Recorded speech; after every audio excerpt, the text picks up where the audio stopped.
And our ground beef is about done. And our noodles are al dente.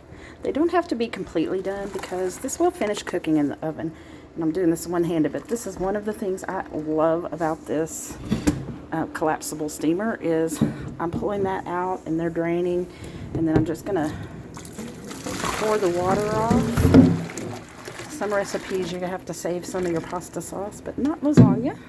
You don't need that. And then I'm gonna take and set this right back in here, and I can take it right to the table and work with it, and the water that drains still off of it as I'm working will be in the pan and not all over the place. Now, something I'm doing a little bit different is I'm going to cut my noodles in half. I'm just going to use the chef knife. I'm laying them on the cutting mat, and I'm going to cut them in half because my husband works out of town sometimes. So I've got these little 8x8 pans, and I am going to make the lasagna in those, and I'll be able to freeze it so he can pull it out and cook it for himself. Or since it's just me and my daughter at home, we can pull one out and make for ourselves as well.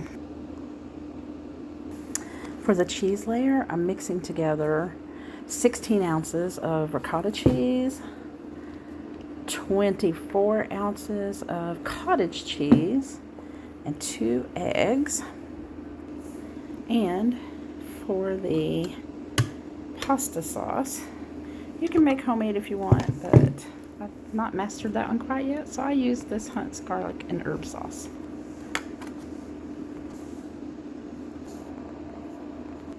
One of the cool things about the new mix and chop spatula, I can't say it, is the little on the side there are these little holes so you can drain all the grease. You don't have to spend all that extra time draining grease, you just do it with the spatula.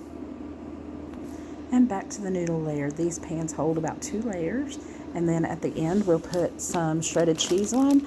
This is my our blend that my family likes, and we put Colby Jack, Cheddar, Parmesan, and mozzarella in our blend, and we'll just sprinkle that on the top at the end.